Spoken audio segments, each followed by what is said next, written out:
exit.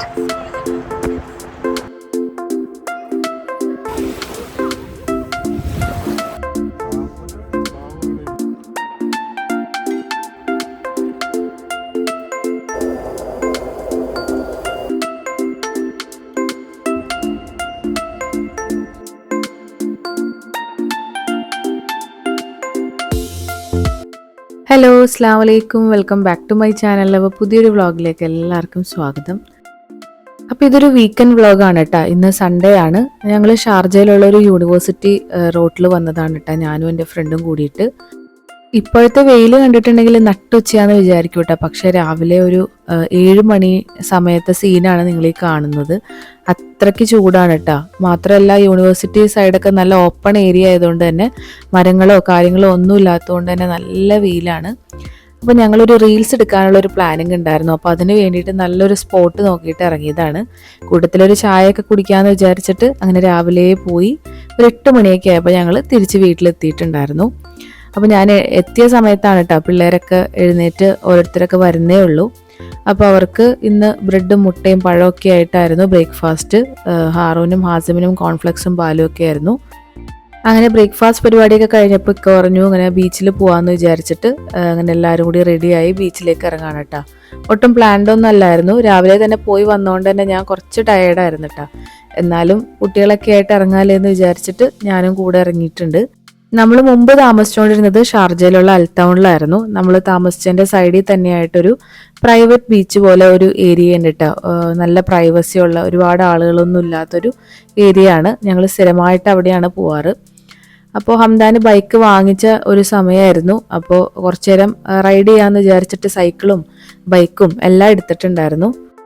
നമ്മൾ എത്തിയപ്പോൾ ഒരു 11:30 മണിയൊക്കെ ആയിട്ടുണ്ട് കേട്ടോ. നല്ല വെയിലുണ്ട്, പക്ഷെ വെള്ളത്തിന് നല്ല തണുപ്പുള്ളതുകൊണ്ട് തന്നെ വെള്ളത്തിലേക്ക് ഇറങ്ങി കഴിഞ്ഞിട്ടുണ്ടെങ്കിൽ ഓക്കെയാണ് കേട്ടോ. നമുക്ക് വലിയ പ്രശ്നമൊന്നും തോന്നൂല.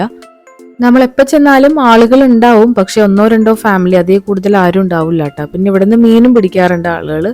ബംസാറിന്റെ അടുത്ത് തന്നെയാണ്, എന്നാൽ ഷാർജ ഏരിയയിലും കൂടിയാണ്. ഹാസിമിന് നല്ല ഇഷ്ടമാണ് വെള്ളത്തിൽ ഇറങ്ങാനായിട്ട്, പക്ഷെ അതേപോലെ നല്ല പേടിയാണ് കേട്ടോ. വിക്കായോ അല്ലെങ്കിൽ ഞാനോ വേണം. ഹംദാനെ ഹാറൂനൊക്കെ ഭയങ്കര പേടിയാണ് കേട്ടോ. ഹംദാനും ഹാറൂനും നന്നായിട്ട് തന്നെ നീന്തൽ അറിയാം കേട്ടോ. അപ്പോൾ അതുകൊണ്ട് തന്നെ വെള്ളത്തിൽ എത്തിയിട്ടുണ്ടെങ്കിൽ അവരുടെ മെയിൻ പരിപാടി ഹാസിമിനെ വെള്ളത്തിൽ മുക്കാന്നുള്ളതാണ്. അപ്പോൾ അതുകൊണ്ട് തന്നെ അവൻ ഒന്നെങ്കിൽ ഇക്കാടെ അടുത്തായിരിക്കും അല്ലെങ്കിൽ എൻ്റെ അടുത്തായിരിക്കും. എനിക്ക് വെള്ളത്തിൽ ഇറങ്ങണം എന്ന് നല്ല ആഗ്രഹമുണ്ട്, പക്ഷെ നല്ല മടിയുണ്ട് കേട്ടോ. ഇറങ്ങിക്കഴിഞ്ഞിട്ടുണ്ടെങ്കിൽ മണ്ണാവൂലോ എന്നുള്ളൊരു ടെൻഷനാണ്. പിന്നെ ഞാൻ വിചാരിച്ചു ഒന്ന് നന്നായിട്ട് മുങ്ങി എണീക്കാം, അപ്പം നല്ലൊരു റീഫ്രഷ്മെൻ്റ് ആയിരിക്കും. നമ്മൾ നല്ല വെയിലും കാര്യങ്ങളൊക്കെ ഉണ്ടെങ്കിലും വെള്ളത്തിലേക്ക് ഇറങ്ങിക്കഴിഞ്ഞിട്ടുണ്ടെങ്കിൽ നല്ലൊരു ക്ലൈമറ്റ് നമ്മളെ ഒരുപാട് എഫക്റ്റ് ചെയ്യില്ല കേട്ടോ.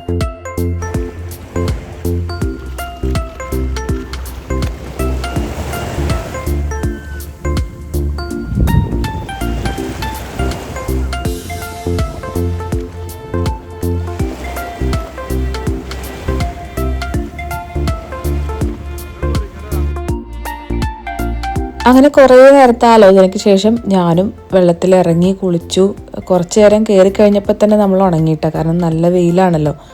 പിന്നെ പിള്ളേർ കുറേ നേരം ബൈക്കും സൈക്കിളൊക്കെ ആയിട്ട് കുറേ നേരം ഓടിച്ചു. ഈ ഒരു സൈഡിൽ തന്നെയാണ് കേട്ടോ ഞങ്ങൾ താമസിച്ചുകൊണ്ടിരുന്നത്. അപ്പോൾ ഇവിടെ വരുമ്പോൾ ഭയങ്കര നൊസ്റ്റാൾജിയാണ്.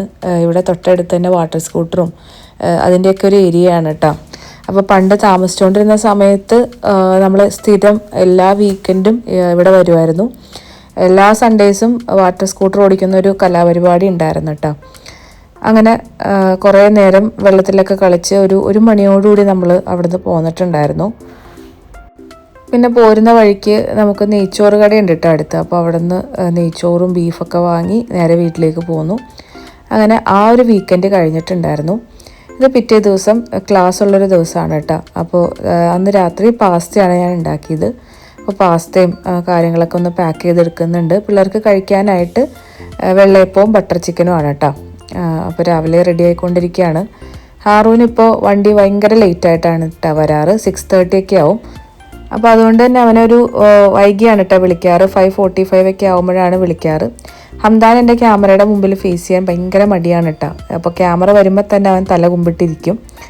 അപ്പോൾ അന്ന് നൈറ്റ് ഞാൻ ഫുഡ് ഉണ്ടാക്കുകയാണ്. കുറേ നാളായിട്ട് ചപ്പാത്തി ഉണ്ടാക്കിയിട്ട് ഞാൻ എപ്പോഴും കൂടുതലും ഫ്രോസൺ ആണ് വാങ്ങിക്കാറ്. അപ്പോൾ ഇന്ന് ഞാൻ ചപ്പാത്തി ഉണ്ടാക്കി.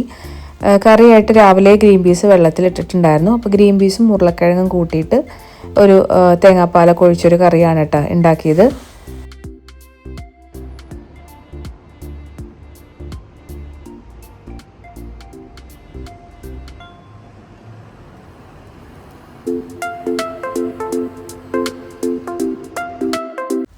അപ്പോൾ നെക്സ്റ്റ് ഡേ ലഞ്ച് പരിപാടികളാണ് കേട്ടോ. ചോറും കാര്യങ്ങളൊക്കെ സെറ്റാക്കിയിട്ടുണ്ട്. അപ്പോൾ ഞാൻ മീനൊക്കെ വാങ്ങിയിട്ടുണ്ടായിരുന്നു. അപ്പോൾ കറി വെക്കണം, അതേപോലെ തോരനാക്കണം, കുറച്ച് പരിപാടികളുണ്ട്. അതേപോലെ വഴുതനങ്ങ ഉണ്ടായിരുന്നു കേട്ടോ. അപ്പോൾ അതിന് ചട്നി റെഡിയാക്കാമെന്ന് വിചാരിച്ചിട്ട് അതും എടുത്ത് വെച്ചിട്ടുണ്ട്. അപ്പോൾ കരിമീനാണ് കിട്ടിയത് കേട്ടോ. അപ്പോൾ കുറച്ച് ഫ്രൈ ചെയ്യാൻ വേണ്ടി മാറ്റുന്നുണ്ട്. ബാക്കി തേങ്ങാപ്പാൽ ഒഴിച്ച് കറി വെക്കാമെന്നാണ് കേട്ടോ വിചാരിക്കുന്നത്. പിന്നെ ഫ്രൈ ചെയ്യാൻ വേണ്ടിയിട്ട് മാത്രം അയിലയും വാങ്ങിയിട്ടുണ്ടായിരുന്നു. അങ്ങനെ അയിലയും കരിമീനിൽ നിന്ന് ഒരു 2-3 പീസും മസാലയൊക്കെ തേച്ച് മാറ്റുന്നുണ്ട്. ബാക്കിയുള്ളത് കറി വെക്കാൻ പോവാണ് കേട്ടോ. അപ്പോൾ ഫ്രൈ ആക്കാൻ വേണ്ടിയിട്ട് നമ്മുടെ മിക്സിയുടെ ജാറിൽ മഞ്ഞൾപ്പൊടിയും മുളക് പൊടിയും കറിവേപ്പിലയും കുറച്ച് വിനാഗിരിയും അതേപോലെ ഉപ്പും ഇഞ്ചിയും വെളുത്തുള്ളിയൊക്കെ ഇട്ടിട്ട് നല്ല പേസ്റ്റായിട്ട് അരച്ചെടുക്കുക. എന്നിട്ട് മസാല തേച്ച് വെക്കാമെന്നായിട്ട് വിചാരിക്കുന്നത്. അത് കഴിഞ്ഞിട്ട് കറി വെക്കാമെന്ന് വിചാരിച്ചു. കാരണം അപ്പോഴത്തേനും നന്നായിട്ട് മസാലയൊക്കെ പിടിക്കുമല്ലോ. അതേപോലെ ഇൻസ്റ്റാഗ്രാം റീൽസിൽ കണ്ടതാണ് കേട്ടോ ഈ ഒരു വഴുതന ചമ്മന്തി. ഞാൻ പണ്ടേ മുതലൊരു വഴുതന ഫാനാണ്. വഴുതനങ്ങ ഉരുളക്കിഴങ്ങൊക്കെ ഭയങ്കര ഇഷ്ടമുള്ളൊരു കൂട്ടത്തിലാണ് കേട്ടോ. അപ്പോൾ എന്തായാലും അത് ചട്നി എന്തായാലും റെഡിയാക്കാമെന്ന് വിചാരിച്ചു. എൻ്റെ ഫ്രിഡ്ജിൽ കുറേ ദിവസമായി ഒരു വഴുതനങ്ങ കിടപ്പുണ്ട്. അപ്പോൾ അത് ആദ്യം കട്ട് ചെയ്ത് വെളിച്ചെണ്ണയിലൊന്ന് പൊരിച്ചെടുക്കണം കേട്ടോ, ഒന്ന് ഫ്രൈ ആക്കി എടുക്കണം. അതേപോലെ കൊല്ലമുളക്, ചെറിയുള്ളി, കറിവേപ്പില എല്ലാം വെളിച്ചെണ്ണയിലൊന്ന് ഫ്രൈ ചെയ്തെടുക്കണം. പിന്നെ കറിക്ക് വേണ്ടിയിട്ട് സവാളയും പച്ചമുളക്, ഇഞ്ചി, വെളുത്തുള്ളിയുടെ ആവശ്യമില്ല, ഇഞ്ചിയും ഒക്കെ ഒന്ന് നന്നായിട്ട് ചോപ്പ് ചെയ്തെടുക്കുന്നുണ്ട്. എന്നിട്ട് വെളിച്ചെണ്ണ ഒഴിച്ച് ഉലുവയൊക്കെ പൊട്ടിച്ച് ചോപ്പ് ചെയ്ത സംഭവങ്ങളൊക്കെ ഇട്ട് നന്നായിട്ടൊന്ന് വഴറ്റിയെടുക്കുക. എന്നിട്ട് അതിലേക്ക് മഞ്ഞൾപ്പൊടി, മുളക് പൊടിയും ഉപ്പും പുളിയൊക്കെ ഇട്ടതിന് ശേഷം നന്നായിട്ട് തിളച്ച് വരുമ്പോൾ കുറച്ച് വെള്ളം ഒഴിച്ച് തിളപ്പിച്ചെടുത്ത് അതിലേക്ക് മീനും ഇട്ട് തേങ്ങാപ്പാൽ ഒഴിച്ചു കൊടുക്കുക എന്നാട്ടോ വിചാരിക്കുന്നത്. ഞാൻ വളരെ റെയറായിട്ടാണ് കേട്ടോ തേങ്ങ അരച്ചത് അല്ലെങ്കിൽ വറുത്തരച്ച മീൻകറിയൊക്കെ വെക്കുന്നത്. കൂടുതലും ഞാൻ തേങ്ങാപ്പാലായിരിക്കും അല്ലെങ്കിൽ മുളക് ചാറായിരിക്കും കേട്ടോ. ഞങ്ങൾക്കതാണ് കൂടുതലും ഇഷ്ടം. നാട്ടിൽ നിന്ന് കൊണ്ടുവന്ന കാശ്മീരി മുളക് പൊടിയൊക്കെ തീർന്നിട്ടുണ്ടായിരുന്നു കേട്ടോ. അപ്പോൾ ഞാൻ ഇവിടെ നിന്ന് നിറപറയുടെ കാശ്മീരി മുളക് പൊടി വാങ്ങി. അപ്പോൾ അത് ഇട്ട് യൂസ് ചെയ്ത് പിന്നെ ഭയങ്കര കളറാണ് കേട്ടോ. മീൻകറിയുടെ ഒരു എക്സാക്റ്റ് കളർ ഉണ്ടല്ലോ, അത് കിട്ടിയത് ഈ ഒരു പൊടി ഇട്ടേ പിന്നെയാണ്. ഇനി അത് എന്തെങ്കിലും കെമിക്കൽ ആഡ് ചെയ്തതാണോ അതോ നല്ല കളറാണോ ഒന്നും അറിയില്ല. എന്തായാലും ഇപ്പോൾ കറിയുടെ കളറൊന്ന് കൂടുതൽ മെച്ചപ്പെട്ടിട്ടുണ്ട്. അപ്പോൾ ഞാൻ പറഞ്ഞ ചട്നിയുടെ എല്ലാ സംഭവങ്ങളും ഇതേ വെളിച്ചെണ്ണയിലൊന്ന് സെറ്റാക്കി എടുത്തിട്ടുണ്ട്.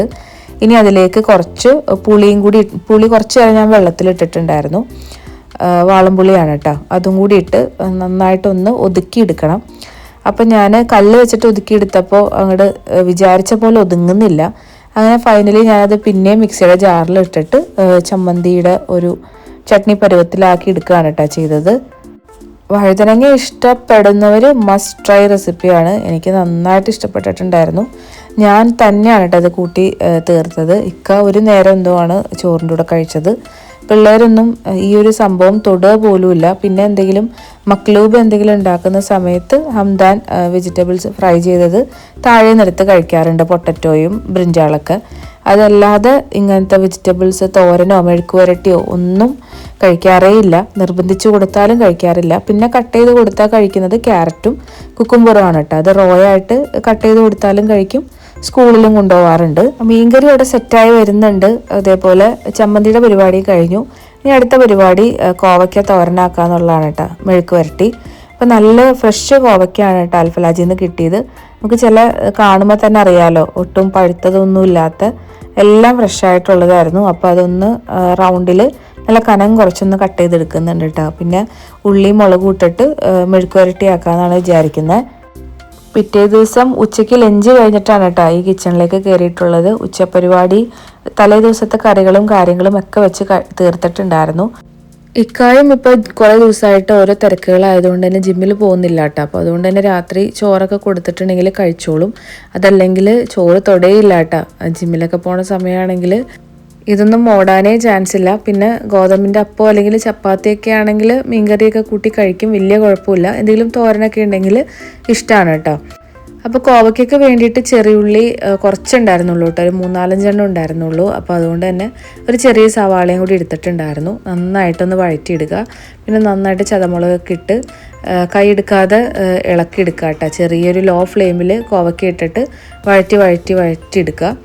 മീൻകറിയൊക്കെ എന്തായാലും ഇത് അടിപൊളിയായിട്ട് സെറ്റായിട്ട് വന്നിട്ടുണ്ട്.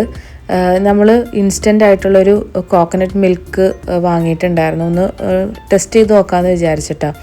അപ്പോൾ അതാണ് കേട്ടോ ഒഴിച്ചു കൊടുത്തത്. ഞാൻ തേങ്ങാപ്പാൽ എടുത്തിട്ടില്ല.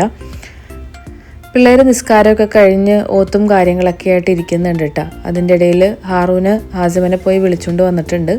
എല്ലാ ദിവസവും 3:30 അല്ലെങ്കിൽ 4 മണിക്കാണ് കേട്ടോ പ്ലേ സ്കൂളിൽ വിടാറ്. അതുകൊണ്ട് തന്നെ ഒരു 7 മണിയൊക്കെ ആവും ആൾ തിരിച്ചെത്തുമ്പോൾ. 7 മണി 7:30 4 മണിക്കൂറോളമാണ് കേട്ടോ പ്ലേ സ്കൂളുള്ളത്. അപ്പോൾ ഫുഡിൻ്റെ പരിപാടികളൊക്കെ കഴിഞ്ഞ സമയത്ത് തന്നെ ഇക്ക എത്തിയിട്ടുണ്ടായിരുന്നു. ഇക്ക ബീലബണിൽ കയറി കുറച്ച് സ്വീറ്റ്സും കാര്യങ്ങളൊക്കെ ആയിട്ടാണ് കേട്ടോ വന്നത്.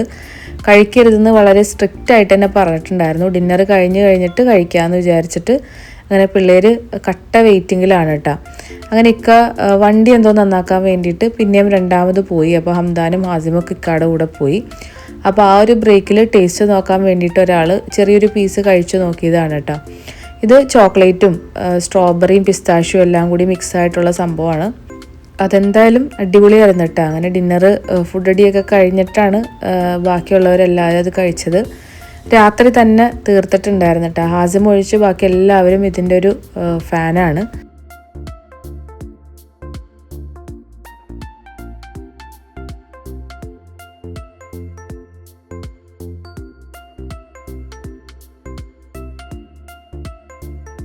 വൈകുന്നേരം കറി വെച്ചതുകൊണ്ട് തന്നെ ഇന്ന് ഉച്ചക്കലത്തേക്ക് ഒരുപാട് പണികളൊന്നുമില്ല. ബാക്കി വന്നതെല്ലാം ഞാൻ ഫ്രിഡ്ജിലേക്ക് വെച്ചിട്ടുണ്ടായിരുന്നു.